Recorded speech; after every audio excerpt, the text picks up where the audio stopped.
எதுவுமே இல்லை. வார பிரசிடண்ட் அப்படி, வார அதிகாரி அப்படி, வாராக பார்க்குறாங்க போயிடுறாங்க. இதை செய்கிறேன் அதை செய்கிறேன் சொல்கிறாங்க போயிடுறாங்க.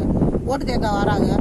சரி நம்ம ஓட்டை புறக்கணிக்க கூடாதுன்னு ஓட்டை போடுறோம். அதோட இந்த பக்கம் வர்றதில்லை. கேட்க வர்றாங்க, நன்றி தெரிவிக்க வர்றாங்க, அதோட போயிடுறாங்க.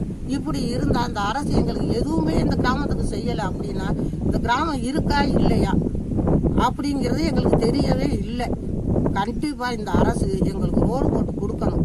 அப்படி இல்லை அப்படின்னா நாங்கள் குடியிருக்கிறவங்க அனைத்து பேரும் போய் திருவேமுத்தூரோ அல்லது ஆனந்தூர் விளக்கோ நாங்கள் மறியல் பண்ண ரெடியாக இருக்கிறோம். எங்களுக்கு ஒத்துழைப்பு கொடுங்க. நாங்கள் அரசுகிட்ட என்ன கேட்குறோம்? சாப்பாட்டுக்கு வசதி இல்லை, இங்கே அதை செய்யுங்கன்னு கேட்கல. கொடுத்த துணி இல்லை, அதை கொடுங்கன்னு நாங்கள் கேட்கல. சரி நாங்கள் வருமானம் வேற எதுவும் கொடுங்க அப்படின்னு கேட்குறோமா? அதுவும் கிடையாது. நாங்கள் கேட்குறது ஒரு ரோடு மட்டும்தான் கேட்டுக்கிட்டு இருக்கிறோம். அப்போ இந்த ஊருக்குள்ளே நாங்கள் இருக்கவே எங்களுக்கு சங்கடமாக இருக்குது. அனைத்து பேரும் போயிடுறாங்க. வீட்டுக்கு ஒரு ஆள் தான் இருக்கிற மாதிரி இருக்குது. சின்ன பிள்ளைய படிக்க வைக்கணும்னு போயிடுறாங்க. நாங்கள் பெரிய மனுஷன் மட்டும்தான் இந்த ஊருக்குள்ளே இருக்கிறோம்.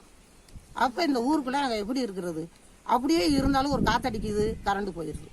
இல்லை தண்ணி இல்லை. இந்த பாருங்க, ஒரு 1/4 மணி நேரம் கூட தண்ணி வரல. அப்போ நாங்கள் ஓயாமல் அவங்களுக்கு ஃபோன் அடிக்கணும், சொல்லணும், வரணும். இப்படி இருக்கையில் நாங்கள் எப்படித்தான் இந்த ஊரில் இருக்கிறதுன்னு நீங்களே யோசனை பண்ணி பாருங்க. ஓகே, உங்கள் பேர்? சந்திரா.